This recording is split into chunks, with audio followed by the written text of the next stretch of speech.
Selamat datang di Virtual Spoiler. Jangan lupa like, komen, subscribe, dan follow. Sebelum videonya dimulai, Mimin mau meminta tolong ke kalian semua untuk bantu channel ini agar bisa monetisasi dengan cara subscribe channel ini dan selalu menonton video terbarunya. Terima kasih. Kita lanjut ke videonya. Chapter 777, Helm. Yun Xiao mendengus dan menyingkirkan cermin itu tanpa rasa kasihan. Jika kamu berada di posisiku, apakah kamu akan memberiku kesempatan? Xu Qing langsung diliputi kesedihan. Ia tahu dirinya hanya berandai-andai. Jika situasinya terbalik, ia pun tidak akan menunjukkan belas kasihan. Terlebih lagi, dialah yang lebih dulu memprovokasi dan menyimpan niat jahat. Ia sendiri yang melangkah menuju kematian, dan tidak ada seorang pun yang bisa menyelamatkannya. Kau sudah mengambil cerminnya, lalu kenapa membawaku ke sini? Tanya Xu Qing. Kalau ingin membunuhku, kau tidak perlu repot-repot. Aku menyelamatkan hidupmu, jawab Yun Xiao dengan tenang. Kalian berdua masih berguna. Aku datang ke kota bulan merah untuk mencari mutiara bulan dari Laut Timur.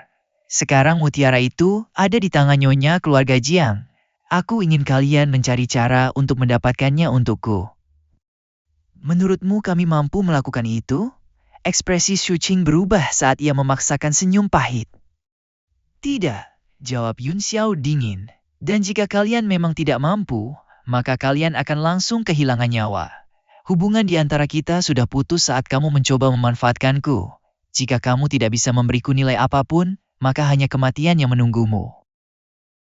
Ia menoleh ke arah Pei Mingyuan. Kamu juga. Tubuh Pei Mingyuan gemetar. Jangan bunuh aku. Aku punya cara. Kamu punya cara?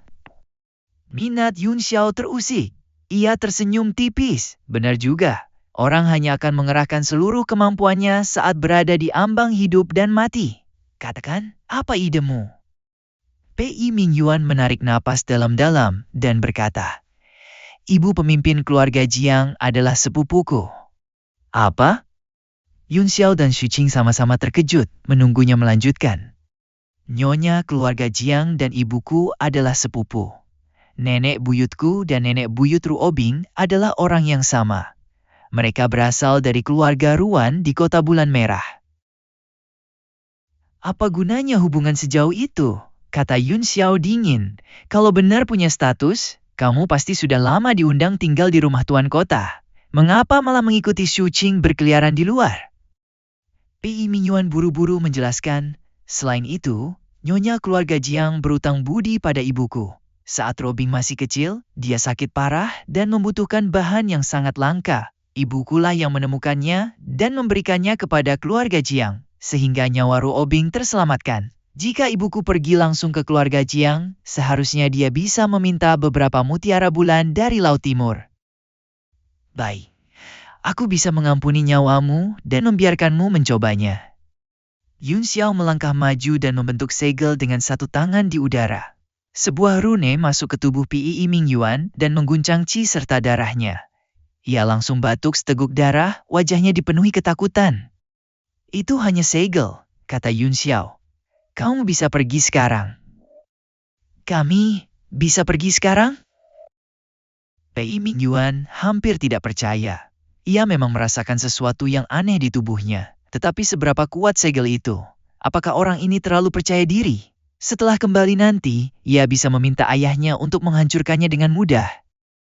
Yun Xiao melemparkan sebuah liontin giok kepadanya. Kamu bisa menemukanku dengan mengandalkan reaksi liontin giok itu. Pei Mingyuan sangat gembira. Ia bersyukur bisa lolos dari bencana ini. Setelah menerima liontin giok, ia tidak berani berkata apa-apa lagi. Ia segera mengumpulkan Qi aslinya dan bergegas keluar dari rumah kecil itu. Namun di dalam hatinya, amarah besar sedang berkobar. Begitu kembali dan meminta ayahnya membuka segel itu, ia akan segera membawa para ahli dari Villa Liuli untuk membunuh Yun Xiao. Rasa malu hari ini akan ia balas ribuan kali lipat. Kau benar-benar membiarkannya pergi begitu saja? Kau! Xu Qing tercengang. Ia tidak menyangka Yun Xiao akan seberani dan sepercaya diri itu. Kamu juga harus pergi, kata Yun Xiao dengan tenang. Tugasmu adalah mencari tahu asal-usul wanita gemuk dengan bola salju itu. Dan mengapa Nyonya, keluarga Jiang mengumpulkan mutiara bulan dari Laut Timur?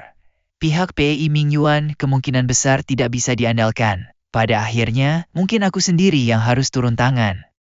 Ia membentuk segel dengan satu tangan dan mengirimkannya ke tubuh Xu Qing. Sebuah segel ditanamkan padanya, lalu ia juga diberi liontin giok. Wajah Xu Qing menjadi dingin. Kau benar-benar percaya diri. Kali ini memang kesalahanku. Kau mengambil cermin itu karena aku kalah.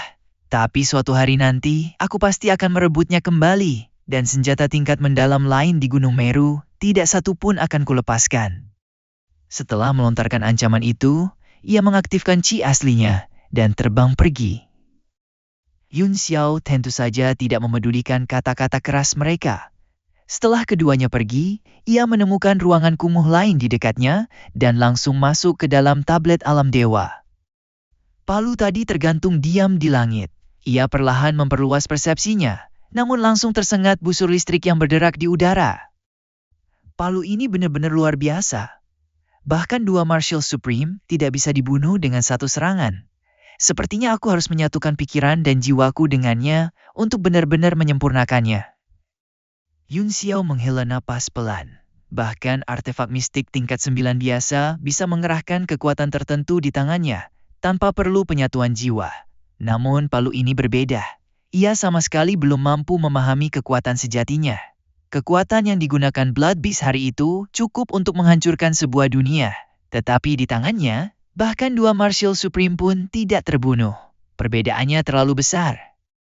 Kekuatan spiritual yang agung terpancar dari antara alisnya dan melilit palu itu. Ia lalu menyerapnya ke dalam tubuh dan menggantungkannya di atas dantiannya. Ia berniat memeliharanya dengan kekuatan asalnya dan menyempurnakannya secara perlahan.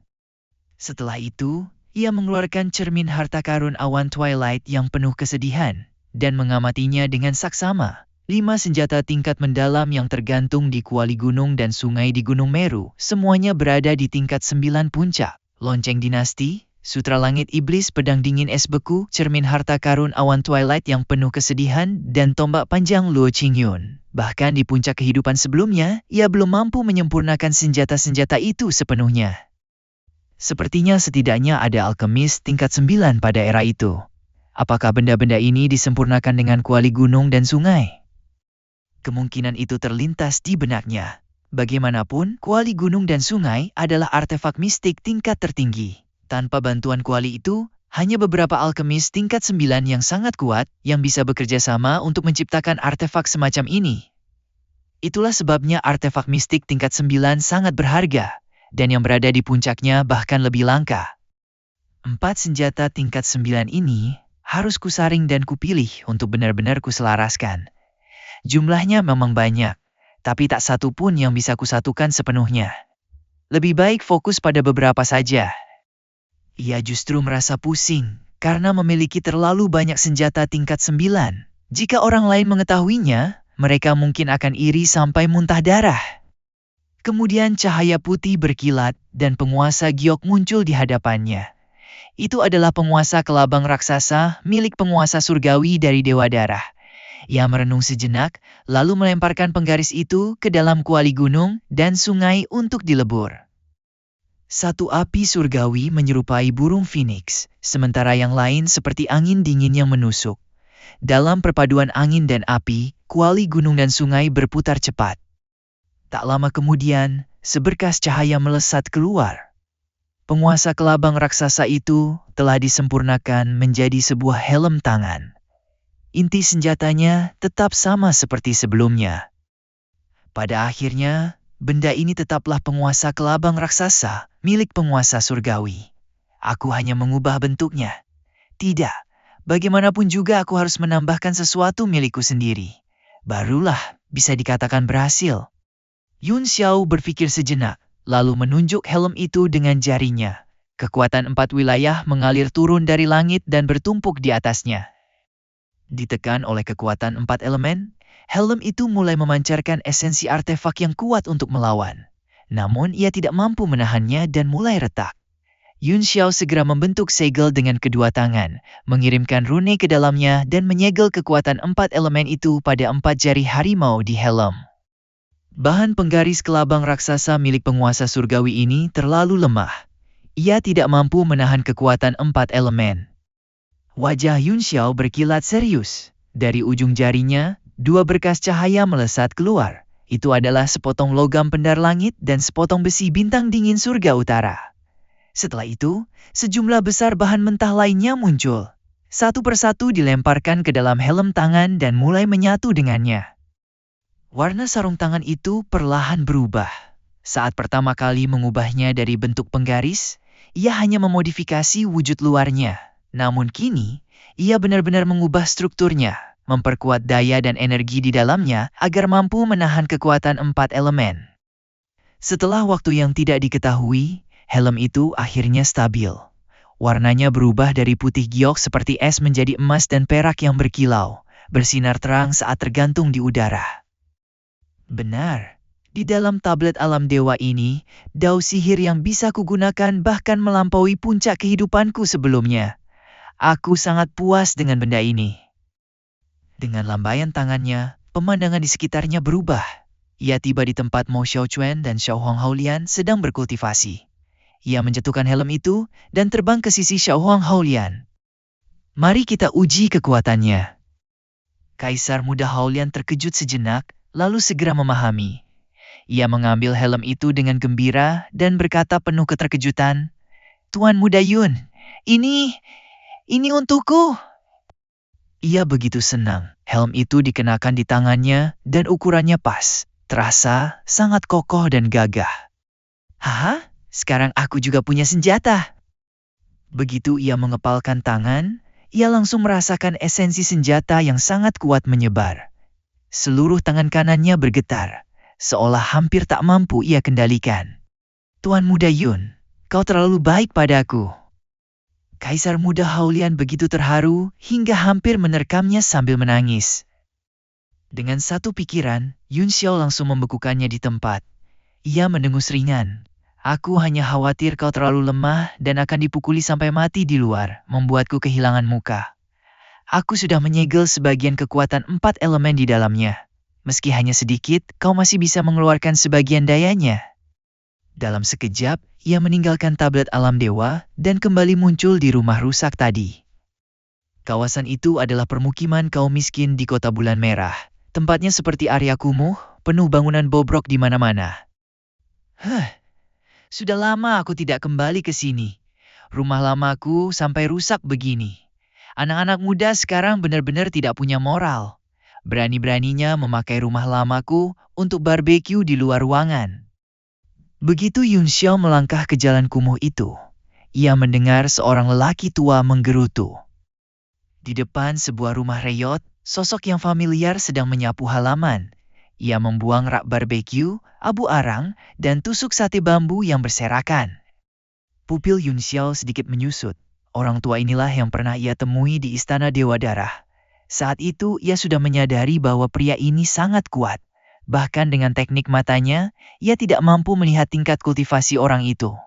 Itu berarti kekuatannya setidaknya berada di ranah Martial Sovereign. Adik kecil, ternyata kamu? Kebetulan sekali. Hehe, bagaimana kalau bantu aku bersih-bersih? Orang tua itu mengangkat kepala sedikit. Senyumannya tampak ramah dan tidak berbahaya. Yun Xiao mendengus pelan. Kilatan tajam melintas di matanya saat ia berkata dingin, entah disengaja atau tidak, hidup memang penuh dengan kebetulan. Terima kasih sudah mendengarkan Virtual Spoiler. Sampai jumpa di pembahasan berikutnya.